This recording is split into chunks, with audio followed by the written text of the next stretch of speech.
All right, guys. Good afternoon. Again, hope everybody is safe. We're going to do today part two of the presidency and the executive branch, since there were so many people that asked about this. The final week of distance learning, we're going to do fiscal policy, taxes, and stuff like that, since a bunch of people asked about that as well. All right. So, presidency and the executive branch. Couple perspectives on presidential power. All right. So as the president, okay, in the 1950s and 60s, the American public viewed a strong president as a good thing. A president that can kind of take charge, take command, and a weak president as bad. During the 1970s, you had the Vietnam War. Vietnam War is one of the most unpopular wars in American history. A lot of lying by presidents, a lot of screwing up. We lost that in shame with the loss at Saigon. And then you also had the Watergate scandal with Nixon that really put a lot of people, put a lot of mistrust in people in terms of presidential power. So the 1980s and beyond, there's very mixed feelings about presidential power. That some people believe that we need a strong executive to take the country in the right direction. Some people do not want to see a strong executive, want to see a very weak executive. All right. So one of the best examples of strong presidential power within the last 2 decades was the response to 9/11. George W. Bush, in responding to 9/11, in terms of galvanizing the country, getting the country together, getting the resources to New York and the Pentagon in D.C. That was necessary. He went to in a symbolic show of power. He went to the World Trade Center, gave a quick speech at the rubble, was shaking hands with firefighters and things like that. His response to 9/11, as we'll see through history in terms of were we right or wrong to go into Afghanistan, history says we were wrong. But when this happened in 2001, everybody believed that going into Afghanistan and rooting out al-Qaeda was the right move to make, that he was making the right moves in terms of securing the country against terrorism. The president, how he works with Congress. In reality, there are two different faces to the presidency. All right, you have domestic policy, that is, laws that affect the country here. An example of domestic policy could be anything from like the Patriot Act in terms of spying on Americans to universal health care, interstate commerce, the interstate highways, things like that. Then you also have the domestic the foreign side of it, with the foreign policy. That would be, how do we different trade deals, different treaties. How do we deal with the foreign enemies? How do we deal with our allies? Things of that nature. One example of this would be President Bush announces the end of the war in Iraq. This happened, I want to say, in like 2004, 2005. He, in one of the most ridiculous political stunts of all time, flew onto an aircraft carrier in an airplane. You see the plane, the cockpit window up in the back there. He actually flew in the co-pilot's chair in one of those fighter planes in a whole flight jumpsuit and everything. Took the jumpsuit off, had the suit on underneath. Went there and said that we, accomplished the mission. The war in Iraq is over. Had a big old banner behind it. There have been endless memes made about this picture for the last 15 years or so. Announced the mission accomplished. The war in Iraq was over. If you don't know, it was Barack Obama at the end of his presidency that drew down most, if not all, the troops in Iraq. So the mission was not accomplished in 2005. It took another 10, 12 years to get to end the war in Iraq. And we, you could argue that we left Iraq actually in a worse position than when we found it. So, presidential approval. Okay. Presidential approval is, there's a daily poll taken by several different news outlets on presidential approval. All right. They ask a wide sample of Americans just the basic question: do you approve of the job the president has done so far? And it's a simple yes/no question, and you get a number, a positive approval, negative approval. All right, and this approval rating is based on several factors: party affiliation. So, right off the bat, Democrats are going to, think a Democrat's doing a good job. Republicans will think a Republican's doing a good job. And the opposite is also true, that Democrats will not think a Republican's doing a good job. Now, obviously, this isn't just clear across the board, but their political affiliations will cause some bias in there. Like we talked about last class, the honeymoon period, generally your approval ratings are much higher in your first 100 days than they may be throughout the rest of your term. Your policy success. Did you get your campaign promises mandates through? If that stalled out and you don't fulfill a lot of campaign promises, then your approval rating will probably go down. Your integrity and your leadership skills. Are you a good leader? Are you a bad leader? Are you honest? Are you dishonest? That will affect it as well. And your rally events. Um, Photo ops, staged things, to kind of get people to like you. So if you look at presidential approval since Eisenhower, since 1953, we'll say, George W. Bush and H.W. Bush have two of the highest approval ratings in history. Bush's came right after 9/11. Again, his response being very well. Then they take your average here. As you can see, most presidents are kind of about the same. It's really split 50-50 in terms of approval rating. Now, approval rating does not mean you are a good president or a bad president. It just means people agree with what you're doing. Good president, bad president is oftentimes assigned by historians as they look back on a presidency and see how your policies, your laws, and things like that affected the country moving forward. Kennedy has the highest average approval rating. Kennedy was very popular when he came in office. He also died. He was also assassinated 3 years into his presidency, so that again affects the average. He's not there as a long period of time. Same thing with Bush, with H.W. Bush. He was only in office for 4 terms, so again, the longer you are, the more likely you are for people to dislike you. The worst approval ratings were Ford and Carter. Ford had started off terrible because the first thing he did in office was to pardon Nixon, and that was seen as a terribly, terribly unpopular move. And Carter really wasn't liked in general. He was elected as a Democrat. He wasn't really liked very much, really either by both sides. He was an all right president. He was an average president. He wasn't, one of the greats. He wasn't one of the worst. He was he's an average to mediocre president. So now we'll get into the vice president. All right, the vice president. Why do you select a vice president?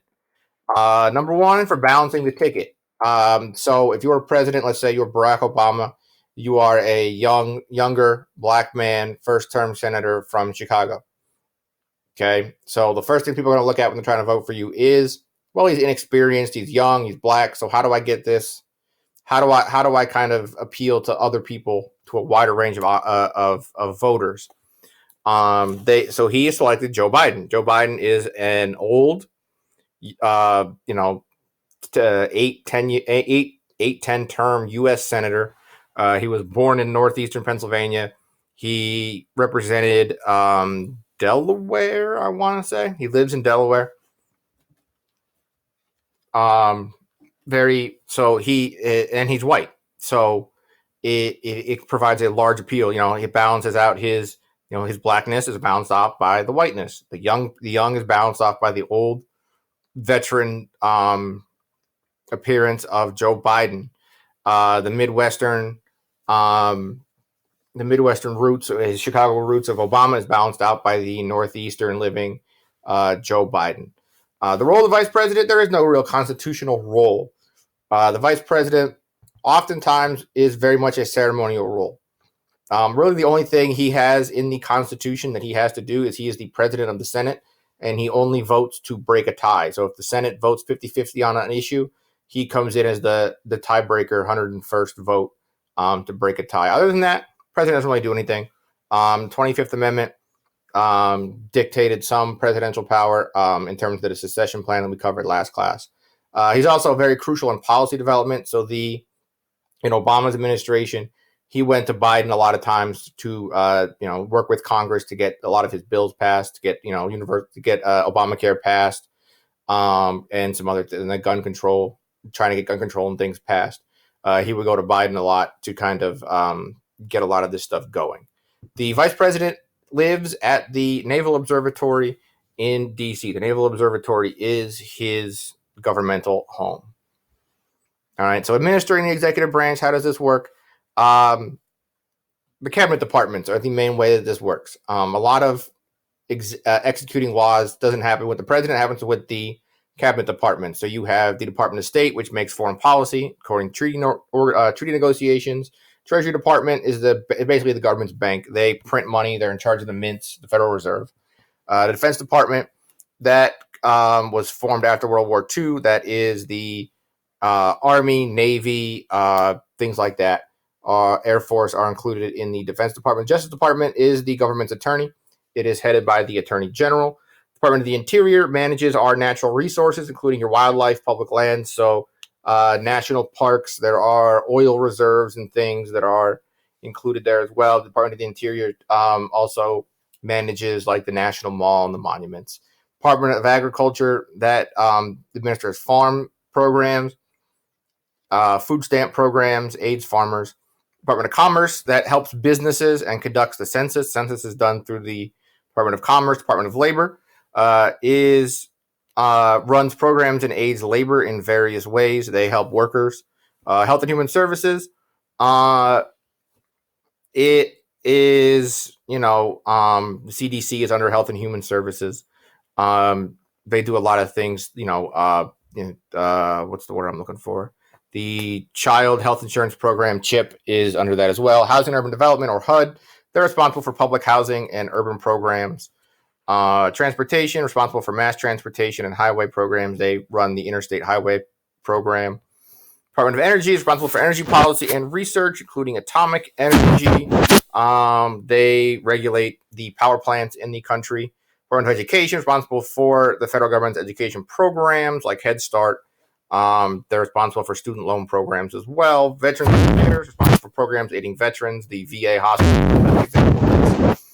They run the VA hospital system. And the newest cabinet department is Homeland Security. They're responsible for protecting against terrorism and responding to natural disasters. FEMA is most famously underneath the Department of Homeland Security. Okay, the cabinet is made up of they are presidential advisors. They are 15 department heads. All right. The cabinet again is an informal group of advisors. These advisors have to be confirmed. He appoints them. They are confirmed then by the Senate. The president can also in his cabinet put in other departments if he so chooses. If he wants to add a few, he can. If he can take a couple out, he can too. The idea is to create a balance of advisors, men, women, old, young, people that have expertise in these fields to give the president sound advice in making policy and enforcing policy. All right. So who else helps the president? We have the Executive Office of the President, or the EOP. They are responsible for, coordinating a lot of the executing of the laws. The Office of Management and Budget, the OMB. They are the accounting office. All right. They work hand in hand with the Congressional Budget Office. They create the budget for the country. They look at potential laws that could be passed and say how much are these going to cost, how much money do we need to run these bills, these programs, things like that. The National Security Council, this is an advisory council. It's made up of like the Joint Chiefs of Staff, the head of the CIA, things like that. Then you have the Council of Economic Advisors. It's made up of 3 people, and they assess federal spending. Where can we cut spending? Are we spending too much money? Things like that. The White House. The White House is made up of 2 groups here. Sorry, I keep messing this up here. Let me go back. Here we go. The White House staff is loyal to the president and a lot of longtime friends. The White House staff, it is primarily made up of the chief of staff. That is the gatekeeper of the president. He is the principal advisor to the president. He is kind of the guy that manages a lot of the behind-the-scenes operations of the executive branch. That is somebody who is not appointed. That is somebody that's usually a close confidant of the president. You also have the White House Legal Counsel. They give legal advice to the president in terms of how to execute laws and things like that. You also have in terms of White House staff, you have the National Security Advisor. All right, this person oversees National Security Council and is the point person on national safety. This person should be essentially somebody, the joint chiefs of like the Army and the Navy and stuff, they go to, and this person takes all the information, kind of boils it down, and gives the president meaningful advice. Legislative affairs. This person they're primarily responsible for drafting bills, assisting Congress. They're like the liaison that go between Congress and the president. And the communication staff, which includes the press secretary and the speech writers. They are the ones who kind of try to put the polished face on the president whenever the president is trying to speak to the country as a whole. So again, the principal offices of the White House, you have the president, the vice president, and the first lady. They each have offices. Okay, so the president has the chief of staff, a deputy chief of staff, a press secretary. The vice president has chief of staff, deputy chief of staff, communications office, press secretary. Same thing with the first lady. She has a small press office, a chief of staff, deputy chief of staff, press secretary. That serve all three of them. You have the political offices, which would be the Council of Legislative Affairs, Public Engagement, Political Affairs, Intergovernmental Affairs, as dealing with different governmental offices. Your press secretary, speech writing, research, media affairs, and First Lady Communications. They all report to these are all the departments that report to the Chief of Staff. You have your support services, Oval Office operations, staff secretary, scheduling and appointments, advanced travel prep, personnel, White House operations, military office, medical office, Secret Service, correspondence, executive clerk, telephone, visitors, photography, records management, maintenance, kitchen, and your social secretary. And the policy offices, your national security affairs, economic policy, domestic policy, cabinet affairs, your council, digital strategy, AIDS policy, women and girls, faith-based and neighborhood partnerships, social innovation and civic participation, and urban affairs policy. All these people essentially report up to the chief of staff, a deputy chief of staff, and then this person takes all this information, and passes on essential stuff to the president, the vice president, and the first lady. Okay, so this is an example. Obama at a press conference. All these people report to the chief of staff. Chief of staff boils this information down into essentially bullet points, and then the chief of staff, the president, the press secretary, and a couple of speech writers may get together and they'll say, look, I want to do a press conference on this topic. The press secretary, the chief of staff, the speech writers will then take that directive, write up a speech, give the key points to the president, along with some research information in case he does a Q&A. And then he goes in front of the White House press corps. This is the White House picture. These are the people that are seated. They are the reporters for the major media outlets around the country. All right, so appointments and removals. There are roughly 3,000 appointment positions that the president has to fill when he comes in office. Again, these are positions that he nominates, and then and these positions have to be approved by the Senate. He can also do recess appointments, which means when Congress is not in session, they're at home at their home offices and their home districts. He can appoint somebody to be kind of temporary in their place, and then once Congress comes back in session, the person has to be approved. Removals. The president cannot remove a judge once a judge is appointed. Again, judges have lifetime appointments. The other top bureaucratic agencies, yes. If the president wants to remove the Secretary of State or Secretary of Defense, he can. This is one of the things that led to Andrew Johnson's impeachment after the Civil War. That he wanted to remove a whole bunch of people out of office, put his people in, and Congress stepped up and said, no, you can't put your friends in here. We need to make sure this stuff is run this way.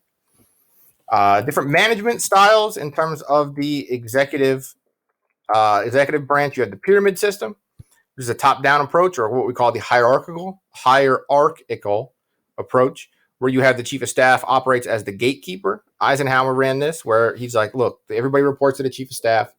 The chief of staff will then tell me what I need to know. Then you have the circular system, which is much more casual. JFK ran a circular system, much more accessible, which means that the different White House advisors, the cabinet secretaries and things can come up to JFK and talk to him, give him advice directly, as opposed to having to go through a chief of staff. Or you have the ad hoc, which is kind of the make it up as I go type structure that Trump uses. It's a lot more flexible, a lot more disorganized. It's kind of more or less organized chaos. All right. The last part we're going to do here is the first lady. The first lady has No official position. There is no mention in the Constitution of the First Lady. She has zero power. All right. Most First Ladies will choose an issue. Okay. Michelle Obama had to do with the health of children, especially like diets and eating and exercise and things. Melania Trump has done bullying, ironically. Hillary Clinton did, I want to say, education. Eleanor Roosevelt, she really helped a lot in the Depression and wartime with farming, women, things like that. Um, Edith Wilson, Abigail Adams as well. It's no law. It used to just be like a ceremonial, like a well-dressed homemaker, like a housewife type position, where she would put on dinners and things like that. But now it's there is some policy and stuff that they try to do. But again, you don't really have to listen to the first lady. Has no real power, no real position, no real policy making stuff. It depends on administration by administration. All right. A lot of times they're very ceremonial. A lot of the first lady's work deals with like photo ops and making the president look good. For example, here's Michelle Obama just meeting with military families.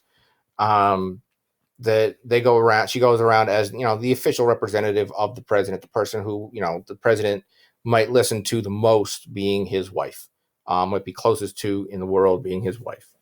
All right, so that is the last bit on the presidency we're going to do this year.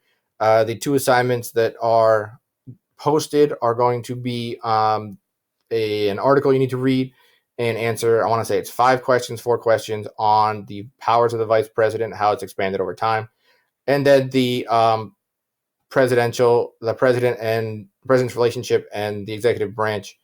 The lecture response as well. Again, please stay safe. If you got any questions, comments, please email me, and I will get back to you as soon as I can. And I will post something again next week. We were doing fiscal policy.